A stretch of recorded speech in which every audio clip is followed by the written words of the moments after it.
ಎಲ್ಲರಿಗೂ ನಮಸ್ಕಾರ. ಕಾರ್ಮಿಕ ವಿಭಾಗದ ಉಪಾಧ್ಯಕ್ಷರು ಸ್ನೇಹಿತರಾದಂಥ ಹರಿಪ್ರಸಾದ್ ಅವರೇ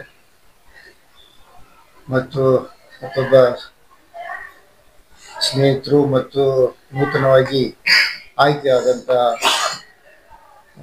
ಹ್ಯೂಮನ್ ರೈಟ್ಸ್ ಕಾಂಗ್ರೆಸ್ ಪಕ್ಷದಲ್ಲಿ ಆಯ್ಕೆಯಾದಂಥ ಮಹೇಶ್ ಅವರೇ, ಸುದರ್ಶನ್ ಸರ್ ಅವರೇ, ನವೀನ್ ಅವರೇ, ಜಗನ್ ಅವರೇ, ಮಂಜೇಶ್ ಅವರೇ, ಮಹಂತೇಶ್ ಅವರೇ, ಶ್ರೀರಾಮ್ ಗೌಡ್ರೆ ಮತ್ತು ಬಂದಿರತಕ್ಕಂಥ ಎಲ್ಲ ನನ್ನ ಆತ್ಮೀಯರೇ, ಇವತ್ತು ಎಲ್ಲರೂ ಕೂಡ ರಾಜಕೀಯವಾಗಿ ಪಕ್ಷದಲ್ಲಿ ಇದ್ರೂ ಕೂಡ ವಿಶೇಷವಾಗಿ ನಮ್ಮ ದೇಶದಲ್ಲಿ ಇರ್ಬೋದು, ರಾಜ್ಯದಲ್ಲಿ ಇರ್ಬೋದು, ಕಾರ್ಮಿಕರು ಬಹಳ ಒಂದು ಕಷ್ಟ ಜೀವಿಗಳು ಮತ್ತು ನಮ್ಮ ದೇಶಕ್ಕೆ ಮತ್ತು ರಾಜ್ಯಕ್ಕೆ ಬಹಳ ಮುಖ್ಯವಾದಂಥ ಒಂದು ಅಂಗ. ಅವರಿಲ್ಲಾಂದ್ರೆ ಏನೂ ನಡೆಯೋದಿಲ್ಲ. ಇವತ್ತು ನಾವು ಇಷ್ಟೊಂದು ಒಂದು ಕಂಫರ್ಟಬಲ್ ಆಗಿ ಕೂತ್ಕೊಳ್ತೀನಿ ಅಂದ್ರೆ ಅವರೇ ಕಾರಣ, ಕಂಫರ್ಟಬಲ್ ಆಗಿ ಓಡಾಡ್ತಿರೋದು ಅವರೇ ಕಾರಣ. ಸೊ ನಮ್ಮ ದೇಶಕ್ಕೆ ಕಾರ್ಮಿಕರು ಮತ್ತು ರೈತರು ಬೆನ್ನೆಲುಬು ಅನ್ನೋದು ಎಲ್ಲರೂ ಕೂಡ ಗೊತ್ತಿರತಕ್ಕಂಥ ವಿಚಾರ. ಮತ್ತು ಅದೇ ರೀತಿಯಲ್ಲಿ ದೇಶದಲ್ಲಿ ಬಹಳ ಒಂದು ದೊಡ್ಡ ಒಂದು ಜನಸಂಖ್ಯೆ ಏನಂದ್ರೆ ಕಾರ್ಮಿಕರು. ಸೊ ಅವರ ಒಂದು ಹಿತರಕ್ಷಣೆಗೆ, ಅವರ ಒಂದು ರಕ್ಷಣೆ ಇರ್ಬೋದು, ಅವ್ರ ಪರವಾಗಿ ಹೋರಾಟ ಮಾಡೋದಿರ್ಬೋದು, ಅವರಿಗೋಸ್ಕರ ನಾವು ಸಿಗುವಂಥ ಸವಲತ್ತುಗಳನ್ನ ಅವ್ರಿಗೆ ಕೊಡಿಸೋದು ಇರ್ಬೋದು. ಸೊ ನಾವು ಹಲವಾರು ವರ್ಷಗಳಿಂದ ಕರ್ನಾಟಕ ಪ್ರದೇಶ್ ಕಾರ್ಮಿಕರ ಸಂಯೋಜಿತ ಸಮಿತಿ ಅಂದರೆ KPKSS ಇದು ಈ ವತಿಯಿಂದ ನಾವು ಇಡೀ ರಾಜ್ಯದಲ್ಲಿ ಸಂಘಟನೆ ಮಾಡ್ಕೊಂಡು ಬರ್ತಾ ಇದ್ದೀವಿ. ಬಟ್ ಅದೇ ರೀತಿಯಲ್ಲಿ ಪಕ್ಷದಲ್ಲಿ ಕೂಡ ಅಸಂಘಟಿತ ಕಾರ್ಮಿಕರ ಕಾಂಗ್ರೆಸ್, ಯಾಕಂದ್ರೆ ಕಾರ್ಮಿಕರಲ್ಲಿ ಬಹಳ ಕಷ್ಟ ಜೀವಿಗಳು ಅಸಂಘಟಿತ ಕಾರ್ಮಿಕರು. ಸೊ ಅವ್ರ ಪರವಾಗಿ ಕೂಡ ನಾವು ಕೆಲಸ ಮಾಡ್ಕೊಂಡು ಬಂದಿದ್ದೀವಿ. ಇವತ್ತು ಏನು ವಿಶೇಷ ಒಂದು ಅಂಗ ಅಂದ್ರೆ, ಬೇರೆ ಬೇರೆ ರಾಜ್ಯಗಳಲ್ಲಿ ನಾವು ಇಲ್ಲಿ ಹೆಂಗೆ ಕರ್ನಾಟಕ ಪ್ರದೇಶ ಕಾರ್ಮಿಕರ ಸಂಯೋಜಿತ ಸಮಿತಿ ಅಂದ್ರೆ KPKSS ಅಂತ ಮಾಡ್ಕೊಂಡಿದ್ದೀವಿ, ಬೇರೆ ಬೇರೆ ರಾಜ್ಯಗಳಲ್ಲಿ ಆ ಥರ ಒಂದೊಂದು ಸಂಘಟನೆ ಬಹಳ ಒಂದು ಬಲಿಷ್ಠವಾಗಿ ಮಾಡ್ಕೊಂಡು ಬಂದಿದ್ದಾರೆ. ಈ ಎಲ್ಲ ಸಂಘಟನೆಗಳು ಕೂಡ ರಾಷ್ಟ್ರ ಮಟ್ಟದಲ್ಲಿ ಸೇರಿ ಒಕ್ಕೂಡಿ ಒಂದು ಕೋರ್ ಕಮಿಟಿ ಮಾಡಿ, ಆ ಕೋರ್ ಕಮಿಟಿಯಿಂದ ರಾಷ್ಟ್ರ ಮಟ್ಟದಲ್ಲಿ ಈ ಒಂದು ಸಂಘಟನೆ ಆಗಬೇಕು ಅಂದ್ಬಿಟ್ಟು all India workers coordination committee ಅಂದ್ರೆ ಎಲ್ಲ ಇಡೀ ರಾಷ್ಟ್ರದಲ್ಲಿ ಇರುವಂತ ಸಂಘಟನೆಗಳು ಕಾರ್ಮಿಕರ ಪರವಾಗಿ ಎಲ್ಲರನ್ನೂ ಕೂಡ ಕೋಆರ್ಡಿನೇಟ್ ಮಾಡಬೇಕನ್ನೋ ಒಂದು ಉದ್ದೇಶದಿಂದ ಇದನ್ನ ಕೋರ್ ಕಮಿಟಿ ಮಾಡಿದ್ರು. ಆ ಕೋರ್ ಕಮಿಟಿಯಲ್ಲಿ ಡಿಸೈಡ್ ಮಾಡಿ ನನ್ನನ್ನೇ ರಾಷ್ಟ್ರದ ಅಧ್ಯಕ್ಷನಾಗಿ ಮಾಡಿ ಮೊನ್ನೆ ಅನೌನ್ಸ್ ಮಾಡು. ನನ್ನ ಸ್ನೇಹಿತರು, ಎಲ್ಲ ಕಾರ್ಮಿಕ ಮುಖಂಡರು, ಪಕ್ಷದ ಮುಖಂಡರುಗಳು ಇವತ್ತು ಈ ಒಂದು ಇಲ್ಲಿ ಎಲ್ಲ ಸೇರಿ ಇದ್ರ ಬಗ್ಗೆ ಒಂದು ಯಾವ ರೀತಿಯಲ್ಲಿ ಚರ್ಚೆ ಸಂಘಟನೆ ಮಾಡೋದು ಬಿಟ್ಟು ಚರ್ಚೆ ಮಾಡೋದ್ರ ಮೂಲಕವಾಗಿ ಎಲ್ಲ ಬಹಳ ಎಕ್ಸ್ಪೀರಿಯನ್ಸ್ಡ್ ಸೀನಿಯರ್ ಲೀಡರ್ಸ್ಗಳು ಎಲ್ಲ ಸೇರಿ ಇಲ್ಲಿ ಚರ್ಚೆ ಮಾಡೋಕ್ಕೆ ಸೇರಿದ್ವಿ. ಉದ್ದೇಶ ಇಷ್ಟೇ, ದೇಶಾದ್ಯಂತ ಕಾರ್ಮಿಕರಿಗೆ ಸಿಗುವಂತ ಹಕ್ಕುಗಳು, ಅವರಿಗೆ ರಕ್ಷಣೆ ಕೊಡೋದು, ಅವರಿಗೆ ಸವಲತ್ತುಗಳು ಕೊಡಿಸುವಂತ ಒಂದು ನಿಟ್ಟಿನಲ್ಲಿ ನಾವು ಕೆಲಸ ಮಾಡ್ಕೊಂಡು ಹೋಗ್ಬೇಕು ಅನ್ನೋ ಒಂದು ಉದ್ದೇಶದಿಂದ ಅದ್ರ ಬಗ್ಗೆ ಈಗಾಗಲೇ ಬಹಳಷ್ಟು ಸತಿ ನಾವು ಚರ್ಚೆ ಮಾಡಿದ್ವಿ. ಇದು ಒಂದು ಇಲ್ಲಿ ಅಂತಿಮ ಒಂದು ರೆಸಲ್ಯೂಷನ್ ಮಾಡಿ ನಾವು ಮತ್ತೆ ಇಲ್ಲಿ ರಾಜ್ಯದಲ್ಲಿ ಪದಾಧಿಕಾರಿಗಳು ಮತ್ತು ರಾಷ್ಟ್ರದಲ್ಲಿ ಪದಾಧಿಕಾರಿಗಳು ಮಾಡೋದ್ರ ಬಗ್ಗೆ ಕೂಡ ಚರ್ಚೆ ಮಾಡುವಂತ ಒಂದು ಕೋಸ ನಾವಿಲ್ಲಿ ಸೇರಿದ್ವಿ. ಸರ್ಕಾರದ ಸವಲತ್ತುಗಳು ಕಾರ್ಮಿಕ ಸರಿಯಾಗಿ ಸಿಗ್ತಾರ ಅಂತ ಇಲ್ಲ, ಅದೆಲ್ಲ ನಾವು ಸರಿಪಡಿಸಬೇಕು ಅಂತ ನಮ್ಮ ಕರ್ತವ್ಯ. ಅದಕ್ಕೋಸ್ಕರನೇ ಈ ಒಂದು ಸಂಘಟನೆ ಇರೋದು. ಎಲ್ಲಿ ಅದು ಪ್ರಾಬ್ಲಮ್ಸ್ ಇತ್ತು ಅದನ್ನು ಸರಿ ಮಾಡೋದು. ಇಲ್ಲ ಬೇರೆ ಬೇರೆ ಕರ್ನಾಟಕ ರಾಜ್ಯಾದ್ಯಂತ ಎಲ್ಲ ಬರೀ ಹೇಗೆ ಸರ್? ನಾವು ಇವಾಗ ರಾಜ್ಯದ ಬಗ್ಗೆ ಮಾತಾಡ್ತಾ ಇದ್ವಿ. ರಾಷ್ಟ್ರದಲ್ಲಿ ಎಲ್ಲಾ ಜಾಗದಲ್ಲೂ ಕೂಡ ಇದಾಗುತ್ತೆ. ಬಟ್ ಈ ರಾಜ್ಯದಲ್ಲಿ ಕೂಡ ಆಲ್ಮೋಸ್ಟ್ ಒಳ್ಳೆ ಒಳ್ಳೆ ಕೆಲಸ ಆಗ್ತಾ ಇದೆ, ಒಳ್ಳೆ ಫೆಸಿಲಿಟಿ ಸಿಗ್ತಾ ಇದೆ. ಏನಂದ್ರೆ ಇವಾಗ ಕಟ್ಟಡ ಕಾರ್ಮಿಕರಿಗೆ ಬಹಳಷ್ಟು ಸವಲತ್ತುಗಳು ಸಿಗ್ತಾ ಇದೆ. ನಮ್ಮ ಉದ್ದೇಶ ಏನಂದ್ರೆ ಸಂಘಟನೆ ಮಾಡಬೇಕು, ಮತ್ತು ನಮ್ಮ ಒತ್ತಾಯ ಏನಂದ್ರೆ ಅವ್ರು ಮಾತ್ರ ಕಷ್ಟಜೀವಿಗಳಿಲ್ಲ, ಬಹಳಷ್ಟು ಕಷ್ಟಜೀವಿಗಳಿದ್ದಾರೆ. ಏನು ಇವಾಗ ಕಟ್ಟಡ ಕಾರ್ಮಿಕರ ಬೋರ್ಡ್ ಅಲ್ಲಿ ದುಡ್ಡಿದೆ, ಏನು ಈ ಸೆಸ್ ಕಟ್ಟರೆ 1% ಸೆಸ್ ಕಟ್ತಾರೆ, ಅದ್ರ ಮೂಲಕವಾಗಿ ಫಂಡ್ಸ್ ಇದೆ, ಅದರಿಂದ ಅವ್ರಿಗೆ ಸವಲತ್ತು ಸಿಗುತ್ತೆ.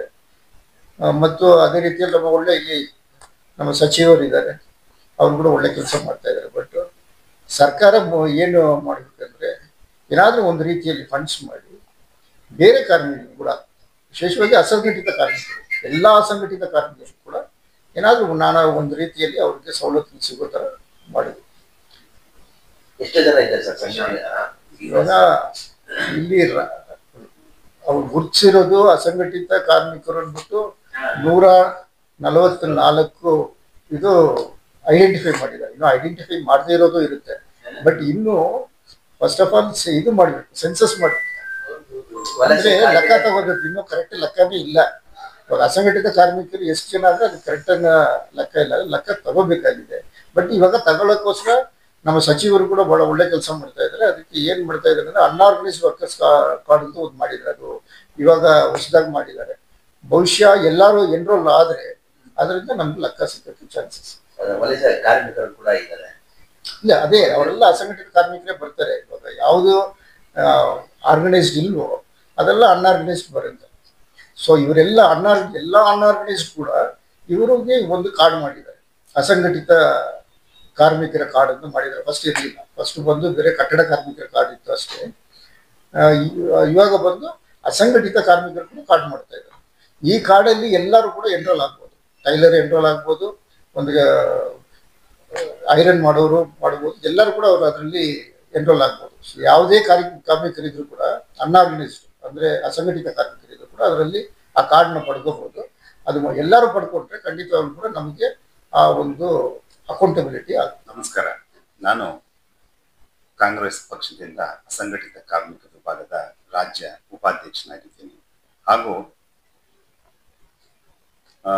ಕಾರ್ಮಿಕ ಸಂಯೋಜಿತ ಸಮಿತಿಯಲ್ಲಿ ಕೂಡ ನಾನು ಕಾರ್ಯಾಧ್ಯಕ್ಷನಾಗಿ ಕರ್ತವ್ಯ ನಿಭಾಯಿಸ್ತಾ ಇದ್ದೀನಿ. ಹಲವಾರು ಏನು ನಮ್ಮ ಕಾರ್ಮಿಕ ಯೂನಿಯನ್ಗಳಲ್ಲಿ ಯಾರ್ಯಾರಿಗೆ ಸಮಸ್ಯೆಗಳಾಗಿದ್ದಾವೆ ಅವುಗಳನ್ನು ಈಗ ಆಲ್ರೆಡಿ ನಾವು ಬಹಳಷ್ಟು ಸಮಸ್ಯೆಗಳನ್ನ ನಿವಾರಣೆ ಕೂಡ ಮಾಡಿದ್ದೀವಿ. ನಾವೇ ಖುದ್ದಾಗಿ ಹೋಗಿ ನಿಂತು ಮ್ಯಾನೇಜ್ಮೆಂಟ್ ಜೊತೆಲಿ ಮಾತಾಡಿ ನಾವು ಅದನ್ನ ಪರಿಹಾರವನ್ನು ಕೊಡಿಸಿದ್ದೀವಿ ಕಾರ್ಮಿಕರಿಗೆ. ಈ ತರ ಹಲವಾರು ನಿದರ್ಶನಗಳು ನಮ್ಮ ಹತ್ರ ಇದ್ದಾವೆ.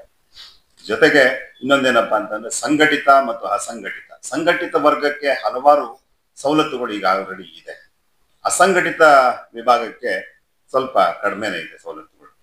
ಈಗ ರಮೇಶ್ ಅವರು ಹೇಳ್ದಂಗೆ ಈ ಕಟ್ಟಡ ಕಾರ್ಮಿಕರ ಶ್ರೇಯೋಭಿವೃದ್ಧಿ ನಿಧಿ ಅಂತ ಅಂದ್ಬಿಡ್ತಾನೆ. ಈಗ ಹಿಂದೆ ಸರ್ಕಾರದ ನಮ್ಮ ಖರ್ಗೆ ಅವರು ಕೇಂದ್ರದ ಕಾರ್ಮಿಕ ಮಂತ್ರಿ ಆಗಿದ್ದಂತ ಸಂದರ್ಭದಲ್ಲಿ ಹತ್ತತ್ರ 7ರಿಂದ 8,000 ಕೋಟಿ ನಿಧಿಯನ್ನು ಕೂಡ ಸಂಗ್ರಹ ಮಾಡಿದ್ರು. ಯಾಕಪ್ಪ ಅಂತಂದ್ರೆ ಯಾವ ಒಂದು ಕಾರ್ಮಿಕ ವರ್ಗ ದುಡಿತಾ ಇರ್ತಕ್ಕಂಥ ವರ್ಗಕ್ಕೆ ಏನಾದ್ರೂ ಹೆಚ್ಚು ಕಡಿಮೆ ಆದಂತ ಸಂದರ್ಭಗಳಲ್ಲಿ ಅವರನ್ನ ಅದರಿಂದ ರಕ್ಷಣೆ ಮಾಡುವಂಥದ್ದು, ಅವ್ರ ಕುಟುಂಬವನ್ನು ರಕ್ಷಣೆ ಮಾಡುವಂಥದ್ದು, ಈ ರೀತಿಯಾಗಿ ಹಲವಾರು ಸವಲತ್ತುಗಳನ್ನ ಕೊಡ್ತಾ ಬಂದಿದ್ರು. ಈಗ ಅಸಂಘಟಿತ ಕಾರ್ಮಿಕ ವಿಭಾಗಗಳಲ್ಲಿ 142 ವಿಭಾಗಗಳಿದಾವೆ. ಅದರಲ್ಲಿ ಈ ಡ್ರೈವರ್ಗಳು ಆಗ್ಬೋದು, ಮತ್ತೆ ಹೇಳ್ದಂಗೆ ರಮೇಶ್ ಅವರು ಹೇಳ್ದಂಗೆ ಇಸ್ತ್ರಿ ಮಾಡ್ತಕ್ಕಂಥವ್ರು ಆಗ್ಬೋದು, ಹಾಗೆ ಎಲೆಕ್ಟ್ರಿಷಿಯನ್ಸ್ ಆಗ್ಬೋದು, ಈ ರೀತಿ ಹಲವಾರು ವಿಭಾಗಗಳು ಬರ್ತದೆ. ಈ ಎಲ್ಲ ವಿಭಾಗಗಳಿಗೂ ಕೂಡ ನಾವು ಎಲ್ಲಿ ಏನ್ ತೊಂದರೆ ಆಗುತ್ತೆ ಅದನ್ನ ನಾವು ಒಂದು ಪರಿಹಾರವನ್ನು ಸೂಚಿಸ್ತಾ ಹೋಗ್ತಾ ಇದ್ದೀವಿ, ಮುಂದೆ ಕೂಡ ಹೋಗ್ತೀವಿ. ಈಗ 2 ದಿನಗಳ ಕಾರ್ಯಕಾರಿಣಿ ಸಭೆಯಲ್ಲಿ ಕೂಡ ನಾವು ಈ ನಿರ್ಣಯವನ್ನು ತಗೊಂಡಿದ್ದೀವಿ. ಈ ನಿರ್ಣಯದ ಪ್ರತಿನ ನಿಮ್ಗೆ ಇದೆಲ್ಲ ಆದ್ಮೇಲೆ ನಾನು ನಿಮ್ಗೆ ಮಾಧ್ಯಮದವರಿಗೆ ಬಿಡುಗಡೆ ಕೂಡ ಮಾಡ್ಲಿದ್ದೀನಿ. ನಾವೆಲ್ಲ ಇಲ್ಲಿ ಸೇರಿರ್ತಕ್ಕಂಥ ಕಾರ್ಮಿಕ ಮುಖಂಡರುಗಳು ತಗೊಂಡಿರ್ತಕ್ಕಂಥ ನಿರ್ಣಯ ಅದು. ನಾನು ಇದೆಲ್ಲ ಕಾರ್ಯಕ್ರಮ ಆದ್ಮೇಲೆ ತಮಗೆ ದಯಪಾಲಿಸ್ತೀನಿ. ಧನ್ಯವಾದ. ಸರ್, ರಮೇಶ್ ಅವರು ಅಂದ್ರೆ ಒಂದು ಹೆಸರು ಅದೇ ಇರುತ್ತೆ. ಇವತ್ತೊಂದು ಅಧ್ಯಕ್ಷ ಮೊದಲನೇದಾಗಿ ಅವ್ರಿಗೆ ಬಿಲೇಟೆಡ್ ಬರ್ತ್ಡೇ ವಿಶೇಷ ಹೇಳ್ತೀನಿ ಮತ್ತು ಅವ್ರ ಅಧ್ಯಕ್ಷ ಆಗಿರೋ ಇದಕ್ಕೆ ಕಂಗ್ರ್ಯಾಚುಲೇಷನ್ಸ್ ಹೇಳ್ತೀನಿ. ಇನ್ನೊಂದು ಹೇಳ್ಬೇಕಂದ್ರೆ ನನಗೆ ರಾಜಕೀಯ ಗುರುಗಳೇ ಅವರು. ನನಗೆ ಕಾಂಗ್ರೆಸ್ ಪಕ್ಷಕ್ಕೆ ತಂದದ್ದೇ ಅವರು, ಹರಿಪ್ರಸಾದ್ ಅವ್ರ ಮೂಲಕ. ಮತ್ತು ಅವ್ರ ಮುಂದಿನ ದಿನಗಳಲ್ಲಿ ಕಾರ್ಯಕ್ರಮ ಎಲ್ಲ ಚೆನ್ನಾಗಿ ನಡ್ಕೊಂಡು ಹೋಗ್ಲಿ, ಇನ್ನೂ ದೊಡ್ಡ ಪೊಸಿಷನ್ಗಳು ತಗೊಳ್ಳಿ ಅಂತ ಕೇಳ್ತಾ ಈ ಒಂದು ಕಾರ್ಯಕ್ರಮಕ್ಕೆ ನಾನು ಕರೆದದ್ದು ತುಂಬ ಸಂತೋಷ ಆಗಿದೆ. ಅದೇ ರೀತಿ ಈ ಸಂದರ್ಭದಲ್ಲಿ ಇನ್ನೊಂದು ಹೇಳೋದಕ್ಕೆ ಇಷ್ಟಪಡ್ತೀನಿ. ಮಹಾಂತೇಶ್ ಅವರು ಚಲನಚಿತ್ರ ನಿರ್ಮಾಪಕರಾಗಿ ಮೊದಲನೇ ಬಾರಿಗೆ ಒಂದು ಯಶಸ್ಸಿನ ಸಿನಿಮಾ ತೆಗೆದಿದ್ದಾರೆ, ಮಾಯಾವಿ. ಅವ್ರಿಗೂ ಒಳ್ಳೇದಾಗಲಿ. ತಾವು ಎಲ್ಲರೂ ಚಲನಚಿತ್ರ ಮಂದಿರಗಳು ಹೋಗಿ ಚಿತ್ರನ ವೀಕ್ಷಿಸಿ ಅಂತ ಕೇಳ್ಕೊತ ಮಹಾಂತೇಶ್ ಅವ್ರಿಗೆ ಮುಂದಿನ ದಿನಗಳಲ್ಲಿ ಒಳ್ಳೇದಾಗಲಿ ಅಂತ ಕೇಳ್ಕೊತೀನಿ. ಅದೇ ರೀತಿ ಹರಿಪ್ರಸಾದ್ ಅವರು ಈ ಕಾರ್ಯಕ್ರಮ ನಿಯೋಜನೆ ಮಾಡಿದ್ರಿಂದ ಧನ್ಯವಾದಗಳನ್ನ ಹೇಳ್ತೀನಿ. ಈಗ ನಾನು ರಮೇಶ್ ಅವರಿಗೆ ಮೊದಲದಾಗಿ ನಮ್ಮ ಕೇರ್ಪುರದ ಕಿಂಗ್ ಅಂತಾರೆ ರಮೇಶ್ ಅವ್ರಿಗೆ ಬರ್ತಿರಾಯ್ತು. ಅದೇ ಸ್ಟಾರ್ ಇಂದ ಮೋದಿ ಇವತ್ತು ಇಂಟರ್ನ್ಯಾಷನಲ್ ಲೆವೆಲ್ ಒಬ್ಬ ಅಧ್ಯಕ್ಷರಾಗಿದ್ದಾರೆ. ನಮ್ಗೆ ತುಂಬಾ ಖುಷಿ ವಿಷಯ. ಯಾಕಂದ್ರೆ ನಮ್ಗೆ ಗಾಡ್ ಫಾದರ್ಗಳಿರಲಿಲ್ಲ, ಈಗ ಬಂದಿದ್ದಾರೆ. ಸದ್ಯತೆಗೆ ಹರಿಪ್ರಸಾದ್ ಸರ್ ಇದ್ದಾರೆ. ಅವರು ಅಷ್ಟೇ ಮೀಡಿಯಾದಲ್ಲೆಲ್ಲ ತುಂಬಾ ಚೆನ್ನಾಗಿ ಮಾತಾಡಿದ್ದಾರೆ. ಸಂಘಟಕರಿಗೆ ಅಸಂಘಟಕರಿಗೆಲ್ಲ ಒಳ್ಳೆ ಇದು ಮಾಡಿದ್ದಾರೆ. ಸೋಷಿಯಲ್ ಮೀಡಿಯಾ ನೋಡಿದ್ವಿ, ತುಂಬಾ ಖುಷಿ ಆಯ್ತು. ಎಕ್ಸಾಂಪಲ್ SSLC ಎಕ್ಸಾಮ್ ನೋಡಿ ತುಂಬಾ ಆಗಿದೆ. ಅದೇ ತರ ನಮಗೆ ಖುಷಿ ವಿಷಯ ಅಂದ್ರೆ ನಮಗೆ ಗಾಡ್ ಫಾದರ್ ಬೇಕಾಯ್ತು. ನಮ್ಮ ಸ್ಟೇಟರ್ ಆಗಿದೆ ಅಂತ ನಮ್ಗೆ ತುಂಬಾ ಖುಷಿ ಆಗುತ್ತೆ. ಅವ್ರು ಇನ್ನು ಹೆಚ್ಚಿನ ಬರಲಿ, ಮತ್ತೆ ಒಳ್ಳೆ ಇದ್ರಲ್ಲಿ ಆಗಿಬಿಟ್ಟು ಮುಂದೆ ಒಳ್ಳೆ ಪೊಸಿಷನ್ ಬರಲಿ ಅಂತೇಳಿ ನಾವು ಆಶಿಸ್ತೀವಿ. ಅಖಿಲ ಭಾರತ ಸಮನ್ವಯ ಸಮಿತಿಗೆ ರಾಷ್ಟ್ರಾಧ್ಯಕ್ಷರಾಗಿ ನಮ್ಮ ಬೈಯಪ್ಪನಹಳ್ಳಿ ರಮೇಶ್ ಸರ್ ಆಯ್ಕೆ ಆಗಿದ್ದಾರೆ. ಅದಕ್ಕೆ ನಾನು ಅವ್ರಿಗೆ ಮೊದಲನೇದಾಗಿ ಅಭಿನಂದನೆಗಳನ್ನು ಸಲ್ಲಿಸೋದಕ್ಕೆ ಇಷ್ಟಪಡ್ತೀನಿ. ಮತ್ತು ಅವರು 28 ವರ್ಷಗಳಿಂದ ರಾಜಕೀಯದಲ್ಲಿ ಸತತವಾಗಿ ಅವರು ತೊಡಗಿಸ್ಕೊಂಡು ಬಂದಿದ್ದಾರೆ. ಸುಮಾರು ಕೆಲಸಗಳನ್ನ ಮಾಡಿದ್ದಾರೆ. ಮುಂದಿನ ದಿನಗಳಲ್ಲಿ ಅವ್ರನ್ನ ಗುರುತಿಸಿ ಇನ್ನೂ ಹೆಚ್ಚಿನ ಸ್ಥಾನಗಳು ಸಿಗ್ಲಿ ಅಂತ ಹೇಳಿಕ್ಕೆ ಈ ಮುಖಾಂತರ ನಾವು ಇಷ್ಟಪಡ್ತೀವಿ. ಅವರು ನಮ್ಮ ರಾಜಕೀಯದ ಗುರುಗಳು ಅಂತ ಹೇಳೋದಕ್ಕೆ ಇಷ್ಟಪಡ್ತೀನಿ ಸರ್.